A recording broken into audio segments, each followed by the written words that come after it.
Masters 1000 de Madrid 2025 s'achève et une question me trotte sérieusement dans la tête. 4 Masters 1000, 4 fois le même scénario, des favoris qui tombent tôt, des affiches qu'on attendait qui n'arrivent jamais et des vainqueurs inattendus. Alors forcément, on s'interroge. Est-ce que le tennis masculin, depuis la fin du Big Three, est en train de se niveler vers le bas?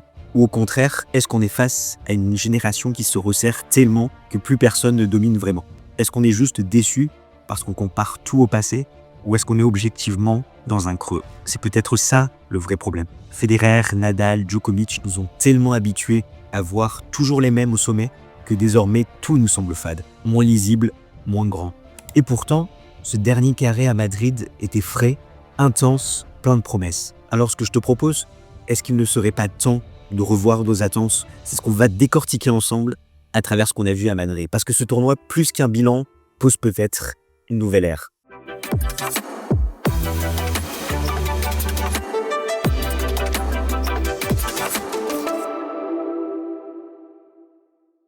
Le Masters 1000 de Madrid est le deuxième grand événement de la saison sur terre battue après Monte-Carlo. Et le moins que l'on puisse dire, c'est que les conditions y sont bien différentes. On joue en altitude avec un rebond très haut. Le kick prend vraiment, on l'a vu d'ailleurs sur certains profils de joueurs. Ce qui fait que contrairement à Monte-Carlo et Rome, c'est pas des conditions idéales pour se préparer pour le deuxième major de l'année. On va avoir certains profils qui vont se distinguer des joueurs agressifs qui dominent la filière courte. Là où sur des terres battues un petit peu plus lentes, moins en altitude, ça va être plutôt des profils défensifs qui vont tirer leur épingle du jeu. Et qui dit conditions particulières, dit également surprise. On attaque tout de suite avec les tops. Par principe, tous les joueurs et joueuses qui ont atteint le dernier carré sont éligibles à ces tops. On y reviendra justement plus tard, même si ce n'est pas le cas pour Iga Swiatek, qui pour moi est clairement un flop. Pour les autres, du côté des messieurs, on notera le lucky loser Gabriel Diallo, le Canadien de 2,03 m, 23 ans, qui a su profiter du forfait de Carlos Alcaraz pour se hisser en quart de finale dans cette partie de tableau-là. Il est seulement vaincu par Lorenzo Musetti dans un match où le Canadien aura commis énormément de déchets côté coup droit, 29 au direct, avec son poignet fléché. Il témoigne un petit peu de ce mal côté canadien, où ils peuvent avoir un manque de contrôle et très rapidement aller à la faute. C'est exactement ce qu'on a vu, même s'il a quand même su profiter de ces conditions avec son gabarit, son profil très agressif. Et le Canadien, il sera ce lundi 54e mondial, un joli bon classement. Un autre joueur qui a su profiter de ces conditions, c'est Jakub Mensik, titré à Miami. Il avait eu des déconvenus à Munich contre Hoffman. Là, il a réussi à se hisser jusqu'en quart de finale où il s'incline en 3-7 contre Francisco Cerundolo dans un match où il a eu complètement sa chance. Le premier set, il domine totalement, notamment parce qu'il est injouable au service. Et petit à petit, ça va commencer à s'effriter. Un Francisco Cerundolo qui va trouver la parade, qui va essayer d'axer le jeu un petit peu plus sur le coup droit de son adversaire. On sait que c'est sa faiblesse. Son coup droit frappé très tendu. Il va moins donner d'angle, genre un peu plus au centre. Et on va voir Jakub Mensik qui va donner beaucoup côté coup droit, notamment au tie-break où il commet 4 fautes directes côté coup droit. Et derrière, sa chance s'est un petit peu passée. Une fois qu'il va perdre ce set, il va totalement s'effriter, que ce soit sur sa seconde balle, également sur le coup droit, où il va donner énormément. Et on va voir un Francisco Cerundolo avec son énorme coup droit qui, lui, dans cette diagonale, va vraiment réussir à faire la différence. Et Jakub Mensik qui mentalement, ça va être de plus en plus compliqué et c'est un peu sa défaillance principale. C'est un super prospect avec une énorme qualité de service, un très bon revers, mais côté coup droit, il va vraiment devoir progresser et mentalement trouver vraiment cette stabilité pour ne pas passer d'un très bon premier set à vraiment un troisième set beaucoup plus chaotique. Et les tops chez les messieurs s'arrêtent là. Du côté des dames, j'ai bien aimé ce que Dana Schneider a fait avec un gros match contre Iga Swiatek. On sait que c'était un peu chaotique depuis son excellente saison 2024. Là, en 2025, c'était beaucoup plus dur. Elle retrouve des sensations sur terre battue. On espère que ça va la lancer. On notera également Uchijima qui fait un quart de finale où elle s'incline contre Svitolina avec des victoires quand même contre Jabber et Pegula. Également Kostiuk qui a fait un énorme match contre Sabalenka, 2 tie-break qu'elle perd où elle aura éliminé Raducanu, Kudermetova et Potapova. De belles choses chez les dames qui semblent se confirmer avec un petit peu plus de régularité quand même que chez les messieurs. Et maintenant on va arriver au flop, là où ça fait mal. La liste est longue, quasiment aussi longue que ce tournoi de Madrid, parce que ça dure des plombes. Là on a l'impression que ça fait un mois que le tournoi a commencé. A commencé par des jeunes joueurs fragiles, avec le forfait de Carlos Alcaraz, également le Holger Rune qui abandonne après un set contre Cobolli. On a des joueurs qui n'arrivent pas du tout à enchaîner. Carlos Alcaraz, il a joué 10 matchs sur terre battue, donc il a eu ce titre à Monte-Carlo, cette défaite à Barcelone. Et patatras, il se reblesse de nouveau. Donc là, c'est moins grave que l'an dernier à l'avant-bras où là c'est l'adducteur, donc ça va moins impacter son jeu, notamment son énorme coup droit. Mais je trouve quand même que c'est assez irrégulier. On se rappelle des belles années de Rafael Nadal qui arrivait à enchaîner 20 à 30 victoires sur terre battue. Là, on a des joueurs qui peinent à enchaîner plus de 10 matchs quand même sans se blesser. Donc certes, il y a eu des efforts, des répétitions, des longs formats, mais je trouve ça encore trop timide parce que c'est un petit peu compliqué pour eux. On a des joueurs qui choisissent de plus en plus leur événement, qui veulent atteindre leur pic de forme pour les majeurs, qui du coup utilisent les Masters Spin comme des tournois de préparation. Et là, on a vraiment l'état d'esprit qui a changé par rapport à l'époque où, pour le Big Free, du premier point de l'année jusqu'au dernier point de l'année, ils essayaient d'être au top niveau, que ce soit un Grand Chelem, un Masters 1000, un ATP 500. Bien sûr, ils voulaient avoir un pic de forme pour les majeurs, mais à aucun moment, ils commençaient à faire l'impasse sur un ou deux tournois comme ça, comme c'est le cas d'ailleurs. On peut voir avec tous ces nouveaux joueurs. Ils l'ont fait en fin de carrière et ces jeunes joueurs, ils ont grandi avec ça. Et j'ai l'impression qu'ils choisissent de plus en plus leur événement. Et derrière, ça crée quelque chose d'un petit peu bancal où ils n'arrivent pas forcément à enchaîner, à être suffisamment disciplinés et réguliers. Auger Aliassime, finaliste chanceux de l'édition 2024, avec quand même un forfait, 2 abandons, a connu un retour à la réalité brutale contre Juan Manuel Cerundolo. Pas Francisco, Juan Manuel, le gars il s'incline contre l'Argentin. Ça a été extrêmement compliqué pour Auger Aliassime qui n'a toujours pas gagné le moindre match sur terre battue cette saison.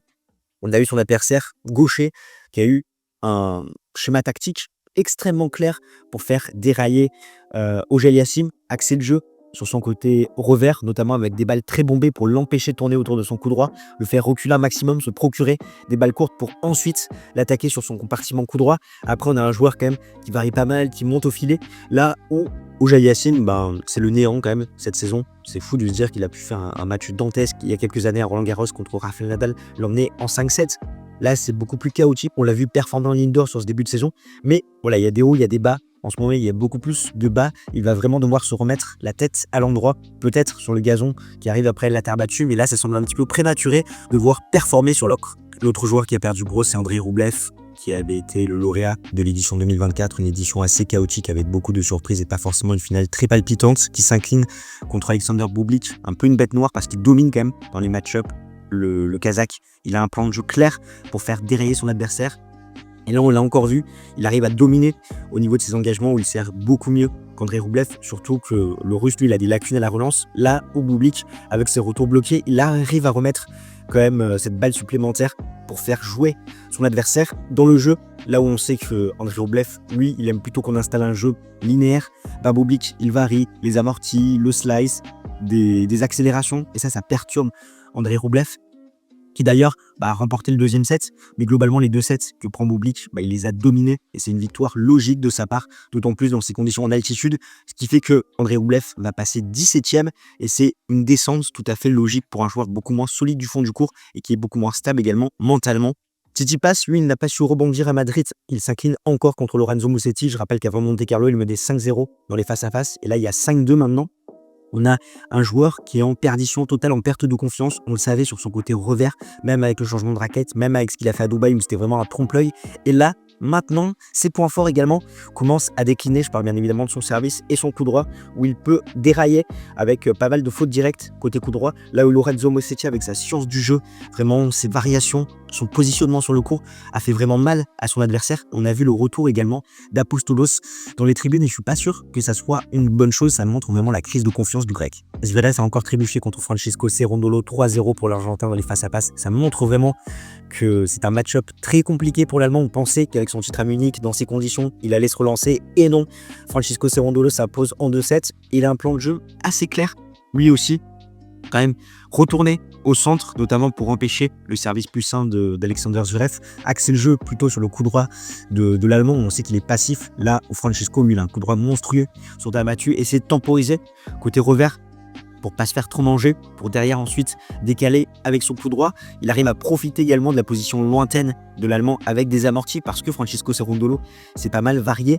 Là, dans ce match, on a eu presque un Argentin qui a mieux servi son adversaire, pas un très très bon jeu au service de la part de l'Allemand. On le sait, il a bossé à l'intersaison, Francisco, sur son service en essayant de travailler sur la biomécanique. C'est vraiment l'un de ses gros points faibles. Et également côté revers, où l'Allemand n'a pas su faire la différence, ce qui fait qu'à la fin, c'est une victoire en 2-7. Longtemps dans les tops, ces dernières semaines, Arthur Fils a commencé à dérailler contre Komesana alors qu'il menait 5-1 dans le premier set. Il s'incline finalement en 2-7. On a vu également Arthur Fils dans un mauvais jour. Ça nous a rappelé un petit peu ce match contre Nuno Borges. lui qui avait plutôt enchaîné des bons résultats en Masters 1000 et même à Barcelone où il s'incline seulement contre Carlos Alcaraz. Là, on l'a senti un petit peu fatigué, émoussé, où il pouvait avoir tendance à beaucoup donner côté coup droit sur sa seconde balle aussi, où il s'est fait manger avec 36% de points gagnés. Certes, c'est pas les conditions idéales. Avec cette balle qui vole en altitude, il préfère de la terre battue plus normale à Rome, à Roland-Garros, où ça devrait mieux coïncider à son jeu. Mais on a un Komesana quand même qui a fait un très bon match, qui lui a su profiter de ses conditions d'altitude. Je rappelle quand même qu'il s'est fait connaître avec cette victoire contre Andrei Rublev à Wimbledon, un Argentin qui sert très bien, qui varie également, qui monte au filet, qui a le petit slice et qui a su profiter un petit peu des errances de son adversaire pour s'imposer en 2-7. Excusable à Monte-Carlo, Novak Djokovic a encore accusé le coup à Madrid où il enchaîne une 3e défaite en 2-7 d'affilée. C'est quand même assez inquiétant, je pensais qu'il pouvait rebondir à Madrid dans des conditions un petit peu plus rapides pour mettre en place son jeu sur terre. Mais là, voilà, une défaite contre Arnaldi, qui est peut-être la moins inquiétante de ces différentes défaites, mais ça fait quand même 4 de ces 7 défaites en 2025 qui sont intervenues sur son premier match. Donc on sent un Novak Djokovic qui a du mal à se mettre en route, encore plus sur terre battue, où il doit trouver vraiment le bon équilibre sur son côté plus droit entre l'agressivité, le contrôle dans ses déplacements aussi, où il est beaucoup plus friable, et à la relance, où Arnaldi a eu pas mal de points gratuits. Djokovic qui a décliné dans ce compartiment de jeu-là qui est beaucoup moins vif, on le voit, et c'est un fait avéré. Il va être forfait à Rome, il va arriver à Roland-Garros sans trop de matchs, avec aucune victoire, à moins qu'il s'aligne à Hambourg ou à un tournoi avant Roland-Garros. Je sais pas trop ce qui se passe dans sa tête. Pour moi, le juge de paix, c'est vraiment Wimbledon. Je pense qu'à Roland-Garros, faut pas trop compter sur lui. Il va faire le travail minimum, peut-être un 8e, un quart, avant de perdre et d'aller se préparer son gazon avec pourquoi pas un tournoi de préparation, parce que pour moi, c'est vraiment là où il a sa meilleure chance. Mais c'est compliqué pour Novak Djokovic, même si cette défaite est un petit peu moins inquiétante, sachant qu'Arnaldi a fait quand même un très très gros match. Mais bon, quand même, il met pas de 7 dans des conditions qui sont censées lui être un petit peu plus favorables avec son jeu agressif. Ça risque quand même d'être assez compliqué. Et surtout que, même pour Wimbledon, finalement, il doit gratter des points au classement pour pas trop perdre le fil si derrière il ne veut pas jouer un Alcaraz ou un Sinner en quart de finale. Il est encore jeune, il aura le temps d'apprendre. On avait beaucoup d'attentes sur lui. Joao Fonseca qui s'incline en 2 tie-breaks contre Tommy Paul. Tommy Paul qui a été beaucoup plus discipliné, je trouve, dans ce match, notamment en accent jeu sur le revers du Brésilien, qui a eu du mal dans ce compartiment de jeu-là. Derrière, il n'hésitait pas à finir au filet quand la balle était un petit peu plus courte, une stratégie qui a été payante. Fonseca, qui a eu très peu de références encore cette saison, là sur les grands tournois, sur terre battue européenne, il va devoir monter en puissance tranquillement. Il lui reste encore du travail, et notamment dans sa capacité de déplacement et au niveau de son endurance, où il a tendance à s'effriter un petit peu au fil des matchs. Du côté des dames, on est à la recherche de Rybakina et Paolini. Rybakina, c'est vraiment criant pour Paolini. On sait qu'elle va devoir défendre beaucoup de points là sur les semaines qui arrivent. À mon avis, elle va chuter au classement. Également, Mira Andreeva, j'ai trouvé assez décevante sur cette quinzaine à Madrid. Sur tous ces matchs, ça a été compliqué, et elle va servir pour le premier set contre Coco Gauff avant de se faire rattraper et de totalement prendre l'eau. Au fait, si tu ne connais pas, nous, c'est Games Ten Talk, et on aide des passionnés de tennis comme toi à décrypter l'actualité de la petite balle jaune. Alors si c'est quelque chose qui t'intéresse, tu prends ta raquette, tu fais ton meilleur Djokos match sur le bouton pour t'abonner, et si ce contenu t'apporte de la valeur, tu peux claquer un pouce bleu et activer la petite cloche pour être notifié dès que nous sortons de nouvelles vidéos. D'ailleurs, sur notre média, on a Joris qui est en alternance depuis la rentrée de septembre 2023. La première année, on a le droit des aides de l'État, mais la seconde année, ces aides disparaissent. C'est pourquoi on a lancé une campagne de financement participatif pour que tu puisses nous soutenir, nous aider. Si tu apprécies le travail de Joris, si tu apprécies le travail de la chaîne à la hauteur de tes moyens, on a mis en place plusieurs formules et tu es libre de donner avec également des donations ponctuelles. Un grand merci à toi si tu fais partie de nos donateurs. Tous les liens sont en description. Sur les derniers carrés, on s'est retrouvé avec des demi-finales Ruud contre Cherundolo et Draper contre Musetti chez les messieurs, et du côté des dames, Sabalenka contre Svitolina et Swiatek contre Coco Gauff. Pour en arriver là, Casper Ruud, il a fait une semaine extrêmement solide. On l'a vu vraiment assez stable. Côté revers, je trouve qu'il a su faire déjouer pas mal de ses adversaires et retrouve des couleurs. On sait que c'est un joueur qui brille sur terre battue. Son match contre Medvedev a été ultra intéressant. Le Russe qui a tenté une tactique ultra agressive, justement pour priver de temps son adversaire côté revers, derrière essayer de monter au filet. Ça a été payant, mais ce qui est problématique, c'est quand tu joues un petit peu à contre-nature, finalement tu perds aussi ce qui fait ta force. Je pense notamment à cette capacité de défense du fond du court. Là où Casper Ruud, par rapport à sa science du jeu sur terre battue, a fait beaucoup plus mal, sans forcément avoir besoin de beaucoup tourner autour de son coup droit. Il a vraiment réussi à faire la différence contre Medvedev, qui a fait un match quand même assez correct. Cherundolo, on en a parlé, qui fait un très très bon début de saison, avec une finale à Buenos Aires, un quart à Indiano Wells Miami, une demi à Munich.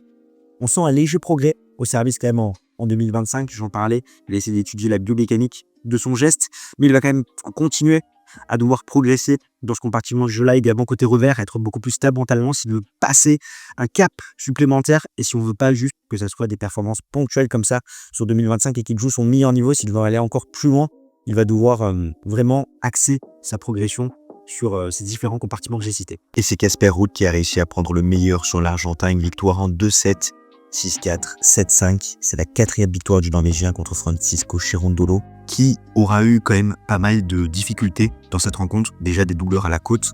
Assez rapidement, dans le match où il a fait appel au physio, on a cru qu'il pourrait pas venir. Même lui, il a dit qu'il savait pas s'il pourrait finir ce match.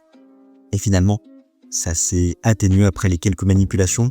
75 points remportés des deux côtés et surtout un Francisco Cerundolo qui n'a pas su capitaliser sur les breaks qu'il a réussi dans le premier et dans le deuxième set. Étant donné qu'il a mené 3-2 dans le premier set, puis 2-1 et 4-3 dans le deuxième set avant de se faire débreaker immédiatement. On pourra également parler de son vilain ratio de 3 balles de break converties sur 18 versus 5 converties pour 9 procurés pour Casper Ruud. Donc forcément, ça a fait la différence et on le sait, parce qu'il y a une grosse défaillance de la part de l'Argentin et tout le mérite en revient à Casper Ruud qui a su exploiter ça, se montrer vraiment plus stable dans cette diagonale revers, plus stable dans la tête, arriver à dicter les échanges avec son coup droit et on avait quand même des performances au service assez similaires, même sur les fins de set, c'est quand même l'Argentin qui a craqué. Lorenzo Musetti, il a su enchaîner après Monte Carlo et ça c'est très très costaud. Je le rappelle, vraiment une science du jeu sur terre battue, avec beaucoup de créativité, du volume, sa position sur le court. Il rentre dans le top 10 et c'est totalement mérité. Il a su confirmer par rapport à ce qu'il a fait en 2024. Quand même, je le rappelle, c'est résultat aux Jeux Olympiques à Wimbledon. Donc franchement, c'est ultra plaisant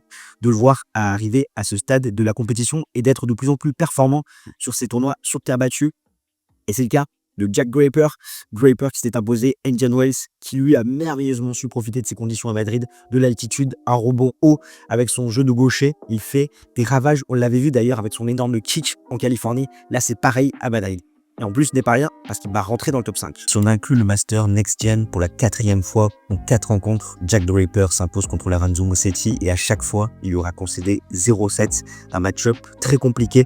Tant le Britannique a les armes pour appuyer sur les lacunes de son adversaire. Je pense notamment à son jeu de gaucher dans la diagonale, coup droit de Jack Draper, revers de Lorenzo Musetti, dans des conditions en altitude avec une balle qui vole, qui gicle comme ça, c'est très dur à contrôler cette lourdeur de balle. Ensuite, sur la diagonale, coup droit Musetti qui est plutôt son penchant faible, revers du Britannique, frappé très à plat, très tendu. On a quand même un Italien qui n'arrive pas à faire la différence face à un coup quand même très stable. Et ensuite, ça se joue à quelques détails, notamment le service, pas des moindres quand même, parce que forcément, un des deux joueurs a plus de points gratuits sur ses engagements que l'autre. Et ça, forcément, c'est côté britannique. Et derrière, Lorenzo Musetti, qui est un joueur quand même qui peut faire parler ses capacités défensives, faire quelques beaux points par-ci par-là, mais à chaque fois quand même, il est rattrapé, notamment par l'agressivité de son adversaire qui va se procurer beaucoup plus de points gratuits.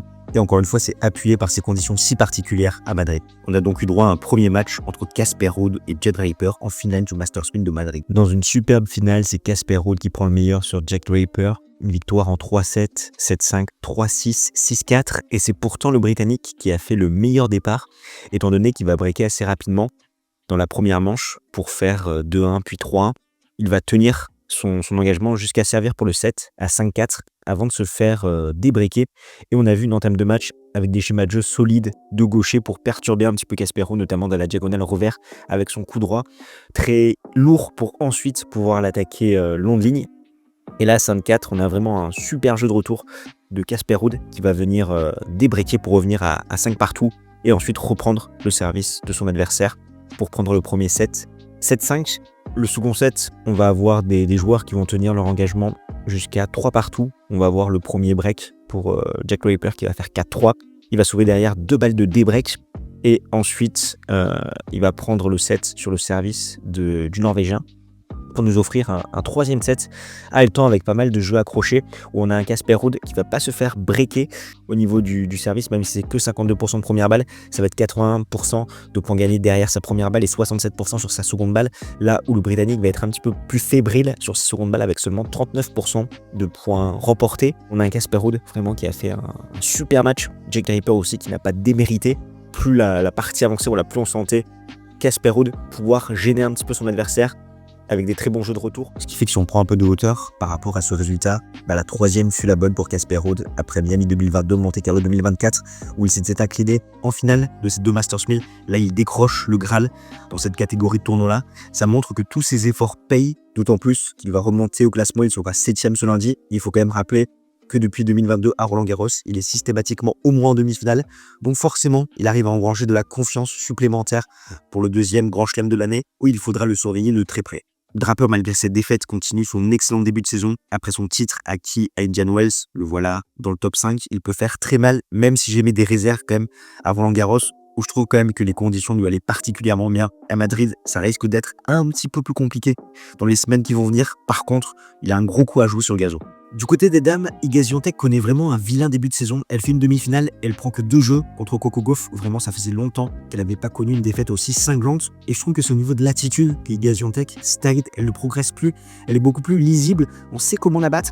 Et elle n'arrive pas à faire le dos rond, à trouver un plan B, un plan C. Non, au contraire, elle s'agace, on la sent frustrée, elle n'arrive pas à se remettre en question. Ce qui fait qu'elle a eu des matchs extrêmement compliqués pour arriver jusqu'en demi-finale. Et à mon avis, ça va être très dur de défendre son titre à Roland-Garros. Là où Coco Gauff retrouve des couleurs après un début de saison assez timide. Il y avait eu quand même ce gros match à la United Cup, justement contre Iga Świątek. Et là, elle a fait une performance ultra stable côté coup droit pour dominer la Polonaise. Elle a su reprendre les devants contre Mirandreva également, alors que la Russe servait pour le premier set. Et de l'autre côté, on a Sabalenka qui s'était imposée contre Svitolina. Sabalenka qui fait un très bon début de saison. Elle a eu cette petite alerte contre Mertens. C'est le seul set qu'elle perd pour arriver jusqu'en finale. Svitolina qui a fait un parcours aussi ultra costaud. On la sent, voilà, cette seconde jeunesse où elle est toujours là. Elle a quand même un petit train des victoires sur Sakkari, sur Rybakina. Mais bon, contre Sabalenka, c'était trop compliqué. Ce qui fait qu'on a eu une finale entre Coco Gauff et Sabalenka où l'américaine avant ce match menait 5-4 dans les confrontations. Et c'est finalement Aryna Sabalenka qui s'impose en 2-7, 6-3, 7-6. Gauff a mené 5-3 dans le 2e set. Elle a servi pour la manche à 5-4. Elle a eu une balle de 7 dans ce jeu où elle est revenue de 0-40, mais elle a fini par le concéder. Certes, l'américaine possède des compétences athlétiques, mais tant qu'elle n'aura pas réglé son service, elle ne pourra espérer mieux. Différence majeure ici. 69% de première balle pour la Biélorusse contre 55% pour l'américaine, 68% et 67% de points gagnés sur première et seconde balle pour Sabalenka contre 57% et 42% chez Coco Gauff. 8 doubles fautes, quand même en plus à chaque fois des moments tendus. Et surtout, à la relance, ça fait 50% de points gagnés par Aryna contre 33% par Coco. Ainsi, c'est le 3e titre de la saison de la numéro 1 mondiale pour 6 finales disputées, 8 tournois en tout, 31 victoires, 5 défaites, et elle a surtout 4345 points d'avance sur Iga Świątek, numéro 2, rien que ça. Et pour se projeter un peu, prendre de la hauteur, on va continuer sur notre débat en fil rouge où le tennis actuel est compliqué à jauger. Parce que forcément, on a connu le Big Three, on a connu 3 joueurs qui dominaient tout, qu'on arrivait à retrouver à chaque fois en fin de tournoi. Ce qui fait que ça masquait un petit peu les résultats des joueurs qui étaient derrière. Parce que quoi qu'il arrive, le samedi, le dimanche, tu savais, tu as eu du Federer, du Nadal, du Djokovic. Maintenant, c'est plus du tout le cas. On a des têtes de série numéro 1 qui perd en 8e de finale. On se dit, c'est pas possible. Et on se pose la question de savoir s'il y a un nivellement par le bas, par le haut. Qu'est-ce qui se passe? Parce que c'est vrai que c'est beaucoup plus compliqué. Ces écarts de niveau entre un 10e et un 20e, alors qu'à l'époque, c'était vraiment marqué. On avait vraiment un peloton de tête qui arrivait souvent en quart de finale. Mais là, quand même, ce qui est assez criant, c'est qu'on a des joueurs du top niveau, les premiers joueurs mondiaux, qui sont quand même plus friables, qui arrivent à avoir moins de pics, en tout cas de constance. Si on met Yannick Sinner à part, qui va revenir d'ailleurs à Rome, et je pense que ça va faire du bien à ce circuit pour une driver un petit peu vers l'avant, parce qu'on a Carlos Alcaraz qui peut avoir des primes très élevés, mais à un niveau de jeu moyen assez inconstant. Zverev, n'en parlons pas, qui lui a des difficultés au niveau du contrôle, notamment côté coup droit, ce qui est un peu le cas aussi des Medvedev, des Rublev, des Tsitsipas dans leurs mauvais jours. Voilà, sur leur LFM comme leur revers, ça peut être compliqué. Il peut y avoir énormément de déchets, et justement, ils n'arrivent pas à comme ces grands joueurs, à faire le dos rond, à dans un mauvais jour, passer outre, arriver à faire la différence, parce qu'ils n'ont pas cette emprise mentale qu'avaient les membres du Big Three, et c'est ce qu'on peut voir. Donc derrière, on a des joueurs qui poussent, qui arrivent avec les crocs, qui peuvent se faufiler comme ça sur un tournoi de façon ponctuelle, et nos attentes, forcément, par rapport à ce qu'on a connu, c'est compliqué par rapport à cette période transitoire. Et je pense que c'est vraiment une période transitoire et qu'il faut qu'on revoie nos attentes à la baisse. Pourquoi?